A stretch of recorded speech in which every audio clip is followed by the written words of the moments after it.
not the best representative of Africa to be here, and but I thought it was worthwhile perhaps just mentioning some of the things that are happening in Africa, and particularly in South Africa. So one of the difficulties that we have as far as advancing these ideas in Africa is that at the moment they are very much unknown, and some of the people in this room attended the COP17, the 17th meeting of the Convention of the Parties on the Climate Change Convention, which happened in Durban. And I was approached before the COP17 because the difficulty was this big climate change event was happening in South Africa, and it wasn't really involving civil society in any way. And people knew that I had been involved with the development of the Universal Declaration of the Rights of Mother Earth at Cochabamba, and they said, can't we have an African one? So I said, well, I don't think that that's a very good idea, because the whole point of it is this is a universal declaration. One doesn't want to create competing versions at this stage. And they said, we need some kind of document to discuss with people to do with climate change. You know, can't you think of something? And they had decided that they were going to have a climate change train, which would start in Cape Town and travel around the country and end up in Durban. And on the way, it would stop and discuss ideas for small communities. So at first I was a bit dubious about the idea, and then I gave it some more thought. And in the South African struggle, one of the most important documents was known as the Freedom Charter. The Freedom Charter was drafted in the 1950s by a grassroots campaign. And the beauty of the Freedom Charter is that in the 1950s, South Africa was deeply under apartheid, if I can put it that way. The state was extremely strong. The military and police were used brutally against the majority of the population, and it must have looked like this system could never change. And yet, people got together at grassroots level, and they dared to imagine a radically different future. They got together to create a dream of the society that they wanted to live in, and they wrote it down in the Freedom Charter, which is an aspirational document. It's a document which expresses their desires for the society, for a radically different society. So it has statements like the doors of learning and freedom shall be open. People shall have peace and security in their homes. This was an imaginative exercise under repressive conditions to imagine a different future. Now, with all the problems of the new South Africa, we pretty much live in the society described in that document.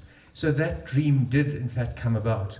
And that's an extraordinarily powerful document. It was never a legally binding document, but if you went to any demonstration, protest, etc., through the 70s, 80s, 90s in South Africa, there would be people with placards quoting parts of the Freedom Charter. And the key for that document was legitimacy, because this was a document which reflected the voice of the people. It had come from through a grassroots democratic process that had a final convention in Kliptown, where they had finalized the documents. At that time, leaders like Mandela were banned, and they were stories that some of the leaders were in buildings far away with binoculars watching the proceedings because they weren't allowed to proceedings, so they weren't allowed to participate. But it was the only document which reflected the voice of the people, and because of that, it had enormous legitimacy, and it also has influenced the shaping of the new South Africa, and it's still a document which is referred to from time to time. And I thought we're living in a similar circumstances, because the society that all of us are discussing here is radically different to the society that we live under now. It seems possibly improbable, as it must have seemed to those people in the 1950s. But the key thing is to start imagining it, to start conceiving of what it might be. And once you can conceive and believe, you can achieve it by organizing. So I took those two ideas and discussed with a group of people and decided to come up with a document which drew on the tradition of the Freedom Charter, which was familiar to people, so that people could connect it with their history of struggle. But at the same time took the ideas from the Universal Declaration of the Rights of Mother Earth and tried to express them in terms of African philosophy. So in terms that were familiar to African people already, to embed it in indigenous thinking. And so it talks a lot about community, which is very powerful in Africa, and it uses African ways of thinking. And for any of you who are interested, I have a copy of the document and a commentary which explains the philosophy underlying it if you're interested. But it was essentially an attempt to take the Universal Declaration and make it specifically relevant to Africa while drawing on this history of struggle. The document was then taken around South Africa on the climate change train and was discussed with about 16 communities, and there was a very positive response. It was, from the outset, it was made very, very clear that this was not the document. This is a draft to start a discussion, because a draft prepared by one person or a group of people has no legitimacy. The power of any such document can only come through a process which creates a legitimacy by virtue of its involvement of many, many people in it, and the fact that it is shaped collectively. So there was a very positive response, and after the COP17, the 17 NGOs, community-based organizations who were responsible for the civil society aspects of the COP17 met to decide, ready to decide whether they were going to do any more work, and they decided to disband the grouping, but they wanted certain initiatives to proceed, and in particular this initiative. So they mandated a small steering group, of which I was one, to work out how to take forward this discussion, how to start a process similar to the one that resulted in the Freedom Charter. The difficulty that we faced was whichever organization we chose in the country to take this forward would alienate other people. Every organization had a certain constituency and was liked by some people and disliked by others. So after some discussion, we decided to start what we called the Earth Democracy Cooperative, and that all the organizations that were interested could be members of the cooperative. So in other words, nobody could own this, but everybody could be part of it. And the attempt is to avoid it being captured by any particular group. Now, unfortunately, it's still in the early stages. We prepared all the documentation, and we've had some trouble with getting it registered because it doesn't look like a normal agricultural cooperative.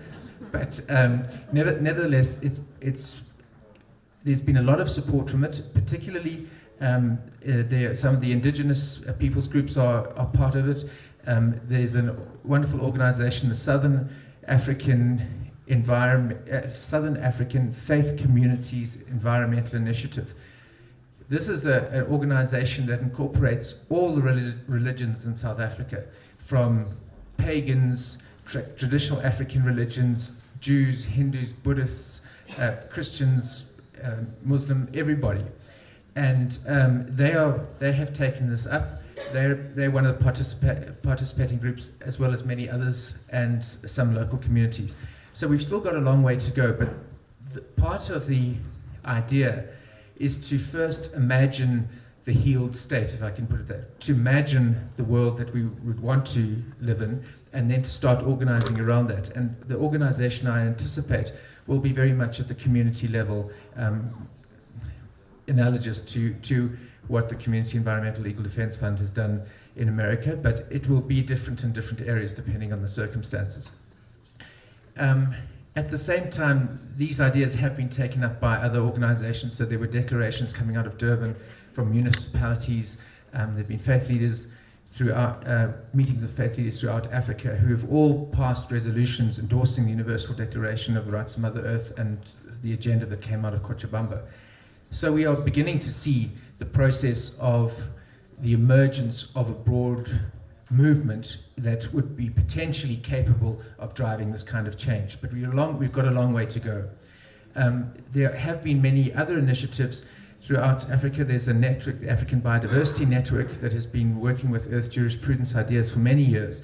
And they have had many initiatives in different countries, particularly focused around protecting sacred areas, sacred pools, sacred forests, etc., working with communities. So Africa still has quite a long way to go to catch up with many of the other countries, but I feel confident that it will happen, because as you heard with during the Indigenous discussion earlier, the essential concepts that we are talking about are deeply rooted in African culture as elsewhere in the world. And the important thing is to connect this movement with those ancient, deep understandings which are rooted in culture and are still very present in Africa. In most places they are within living memory, or people are still practicing them, so it's not too far away. I'm just going to quickly mention the Universal Declaration before we go to, I think, questions, if there's time for questions. This is an item which was on the agenda. I don't propose spending much time on it, but it's important to mention it. As Pablo will tell you in more detail if you ask him, at the time of the Cochabamba meeting, the idea was that we would prepare a draft Universal Declaration of the Rights of Mother Earth, which could then be presented to the United Nations with the view that it would get negotiated and adopted by the United Nations, as it happened with the Universal Declaration of Human Rights. However, we also were realistic, and we could see that this was not something that was going to happen anytime soon. So the declaration that was adopted at Cochabamba, if you read it, is not a draft document. It is a declaration of the people who met at that Congress. It also calls on the United Nations to adopt it, but it is a final document in itself, and it is a people's document, and it derives its legitimacy from the number of people that participated in producing it, which was an enormous number, in fact, including a large number of indigenous people. So it, like the Freedom Charter, derives its legitimacy from the process that produced it. And I think it's an extremely important document for that reason. Now, there was a sort of so-called inside process, or an inside strategy and an outside strategy, as with many of these things. And within the United Nations, that we have allies who have been driving some of these ideas under the heading of harmony with nature. And there's a website dealing with harmony with nature, living in harmony with nature, and there have been expert panels where people have been invited, including several of us here in this room, to address the General Assembly on these issues. But Pablo and Linda Sheehan can give you more information on that. However, I think that, as Pablo has outlined, the climate has changed since Cochabamba. The climate, particularly for us moving things strongly in the United Nations, with the strong leadership of Ecuador and Bolivia, is unlikely to happen in the near future. So I think that we can have some discussion about this, but I think that most of us feel that the significance of the Universal Declaration is likely to be more powerful outside of the United Nations. Not that we would abandon the idea, it would be very nice if the United Nations adopted it, but its real significance is as a document which can be referred to as a people's document, reflecting the views of a broad scale of people. And because it came out of that very important meeting in Cochabamba, it has a certain legitimacy with the social movements, which I think is very important.